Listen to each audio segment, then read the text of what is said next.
நீங்க ஒரு state metre national meet போயிருந்தீங்கன்னா அங்க பினிஷிங் லைன்ல ஒரு ஸ்டேட்டஸ் மாதிரி யூஸ் பண்ணி அங்க ஒரு சில அபிஷியல்ஸ்லாம் நிறைய பேர் உட்காந்து இந்த டைமர்ஸ் வந்து யூஸ் பண்ணிட்டு இருப்பாங்க. நீங்க அதை நல்லா நோட் பண்ணிருப்பீங்க. அது மட்டும் கிடையாது, ஒரு அத்லெட் இப்போ ரன் பண்றாங்கன்னா அவங்களுக்கு 3 அபிஷியல்ஸ் வந்து டைமர் அடிப்பாங்க.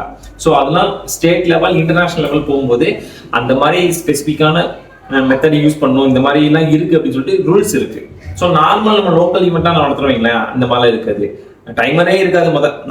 டைமரும் ஒருத்தன் தான், ஃபினிஷரும் ஒருத்தன் தான், எல்லாமே ஒரே டியூட்டி தான் பார்ப்பாங்க. ஸோ அதெல்லாம் கொஞ்சம் காம்ப்ளிகேட்டட், அது நல்லா இருக்காது. But state and national Olympic ரூல்ஸை பற்றி இப்போ நம்ம பேச போகிறோம். இந்த டைமர் வந்து அவங்களோட டியூட்டிஸ் அண்ட் ரெஸ்பான்சிபிலிட்டிஸ் எந்த மாதிரிலாம் இருக்கும் அப்படின்றத நான் இப்போ டீட்டெயிலாக உங்களுக்கு சொல்கிறேன். ஸோ வீடியோ ஸ்கிப் பண்ணாமல் ஃபுல்லாக பாருங்கள். அதுக்கு முன்னாடி நம்மளோட சேனலை யாராவது சப்ஸ்கிரைப் பண்ணாமல் சப்ஸ்கிரைப் பண்ணிக்கோங்க. அப்படி தான் நம்ம போடுற நம்ம sports content and physical education ரிலேட்டான எல்லா கண்டென்ட்டும் நீங்கள் தெரிஞ்சுக்கலாம். ஓகே, இப்போ நம்ம வீடியோக்குள்ள போகலாம். இப்போ ஒரு ஸ்டேட் மீட் நடக்குதுன்னு வச்சுக்கலாம். இப்போ ரீசனாக வந்த தமிழ்நாடு சீனியர் ஸ்டேட் மீட் நடக்கும், அதை கூட நம்ம சாம்பிளாக எடுத்துக்கலாம். அங்கே ஃபினிஷிங்ல இருந்த அந்த அபிஷியல்ஸோட டியூட்டி, அதாவது அதில் டைமர்ஸ் இருந்திருப்பாங்க.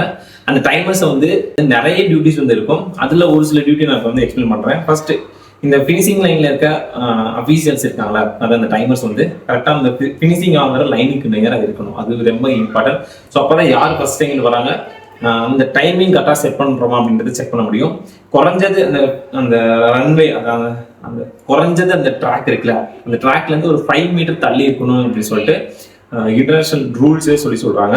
அது மட்டும் கிடையாது, இப்போ கரெக்டாக அந்த கன் ஷூட்டோ இல்லை கிளாப்போ கரெக்டாக அந்த கிளாப் பண்ணுற சவுண்ட் அந்த செகண்ட்ல வந்து டைமர் அடிக்கணும்.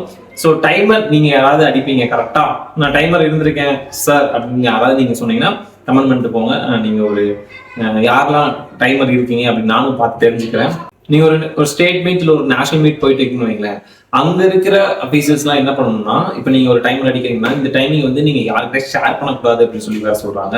ஏன்னா நம்மளோட டியூட்டி ஜஸ்ட் டைமர் அடிக்கணும். அதை அப்படியே போய் சீப் டைமர் இருப்பாங்க, அவங்ககிட்ட நம்ம கொடுத்துட்டு சைன் பண்ணிட்டு வந்துடணும், அவ்வளவுதான். நம்ம போயிட்டு எனக்கு இவ்வளவு வந்திருக்கு, உனக்கு இவ்வளவு வந்திருக்கு அப்படின்னு சொல்லி நம்ம டிஸ்கஸ்லாம் பண்ணக்கூடாது. அது ரொம்ப இம்பார்ட்டன்டான ரூல், அதை நீங்க தெரிஞ்சுக்கோங்க. இதுல வந்து சீப் டைமர் வேற இருப்பாங்க. அவங்க என்ன பண்றாங்கன்னா, நீங்க கரெக்டா டைமர் பண்றீங்களா, டைமர் கரெக்டா யூஸ் பண்றீங்களா, நீங்க கரெக்டா தான் நோட் பண்ணிக்கலாம் அப்படின்னு செக் பண்றதுக்கும் ரூல் இருக்கு அப்படின்னு சொல்லி சொல்றாங்க. இதுல வந்து இன்னொரு முக்கியமான ரூல் இருக்கு. நீங்க வந்து பெர்ஃபெக்ட் டைம் செட் ஆகல அப்படின்னா, லைக் 0.1 அந்த மாதிரி இல்லை அப்படின்னா நீங்க என்ன பண்ணணும்னா அதோட அடுத்த லெவல் அடுத்த டைமிங்கை தான் நீங்க வந்து நோட் பண்ணணும்னு சொல்லி சொல்றாங்க. எக்ஸாம்பிளுக்கு 100 மீட்டர் ஓடாமல் வச்சிருக்காங்க, அவங்க ஃபினிஷிங்ல டைம் அடிக்கும்போது 10.11 அப்படின்னு சொல்லிட்டு வருது. இப்போ அதோட நீங்க வந்து 10.11 எடுக்கக்கூடாது, அதுக்கு அதிகபட்ச டைமிங் அதாவது 10.2 அப்படின்னு சொல்லிட்டு தான் நீங்க நோட் பண்ணணும். இப்போ நார்மலா ஒரு சில இடத்துல லோக்கல் ஈவெண்ட்ல ஓடுவாங்க, அங்க ஹேண்ட் டைமர் சும்மா யூஸ் பண்ணிட்டு 10 செகண்ட்ஸ் ஓடிட்டேன் 100 மீட்டர்னு சொல்லிட்டு நான் நேஷனல் ரெக்கார்ட் ஓடிட்டேன் 10 செகண்ட்ஸ்க்கு ஓடிட்டேன் சொல்லிட்டு இருப்பாங்க. அதெல்லாம் கிடையாது. ஸோ ஒரு மினிமம் ஸ்டேட் மீட் இல்லைன்னா நேஷனல் மீட் அந்த மாதிரி போகும்போது தான் இந்த மாதிரி மெத்தட்லாம் யூஸ் பண்ணுவாங்க. ஸோ இதை தெரிஞ்சுக்கோங்க. ஆல்ரெடி சொல்லியிருந்தேன்ல, இப்போ ஒரு அத்லெட்டுக்கு 3 அபிஷியல் வந்து டைம் அடிப்பாங்க. இந்த 3 அபிஷியல்ஸ்ல 3ல 2 எது பெஸ்டா இருக்கோ அதை செலக்ட் பண்ணுவாங்க. இப்ப 3ல 2 கரெக்டா செட் ஆகுது அப்படின்னா அதை எடுத்துக்கிடுவாங்க. இப்ப இன்கேஸ் இந்த 3 டைம் அடிக்கிறாங்க, 3மே ஒத்து போல அப்படின்னா இந்த 3லயும் இது சென்டரா ஒரு டைமிங் வரும்ல, 3 பேர்லயும் சென்டரா ஒரு டைமிங் இருக்கும்ல, அந்த டைமிங் தான் நோட் பண்ணுவாங்க அப்படின்னு சொல்லிட்டு ரூல்ஸ்ல இருக்கு.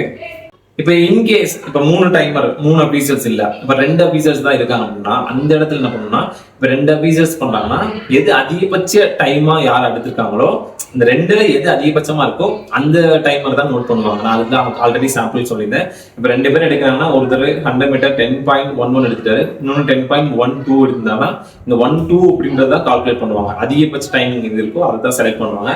ஸோ இதுதான் அந்த அபிஷியல்ஸ் இருக்கிற ரூல்ஸ். ஸோ டைமர்ஸ் வந்து இப்படி தான் இருப்பாங்க. ஸோ மோஸ்ட்லி டைமர்ஸ் ரொம்ப ஷார்ப்பாக இருக்கணும். ஏன்னா ஒரு கன் ஷூட்டோ இல்லை கிளாப் ஷாட்டோ கரெக்டாக அந்த ஸ்டார்ட் ஆகிற இடத்துல நீங்கள் ஸ்டார்ட் பண்ணணும். சேம் அதை ஃபினிஷிங் பண்ற அத்லீட்டோட பொசிஷன் நம்ம பார்க்கணும். பிளஸ் அவங்க எந்த மாதிரி ஃபினிஷிங் பண்றாங்க அப்படின்றத நம்ம கண்டிப்பா நோட் பண்ணி நம்ம டைமர்ன்றது ரொம்ப கவனமா பண்ண வேண்டிய ஒரு ஒர்க். ஸோ நீங்க யாரெல்லாம் டைமர்ஸ் அடிச்சிருக்கீங்க, அத்லெட்ஸ்க்கு நீங்க வந்து டைமர்ஸா இருந்திருக்கீங்க அப்படின்னு சொல்லிட்டு கமெண்ட்ல சொல்லிட்டு போங்க. ஸோ மறக்காம நம்மளோட சேனல் மறக்காம ஃபாலோ பண்ணிக்கோங்க. நிறைய பேர் வீடியோ பார்த்துட்டு அப்படி போயிருக்கீங்க. ஸோ ஃபாலோ பண்ணி சப்போர்ட் பண்ணுங்க, அப்பதான் நமக்கு அடுத்தடுத்து வீடியோ போறதுக்கு மைண்ட் வரும். ஸோ சப்போர்ட் பண்ணுங்க சோல்ஜர்ஸ். தேங்க்யூ, பாய்.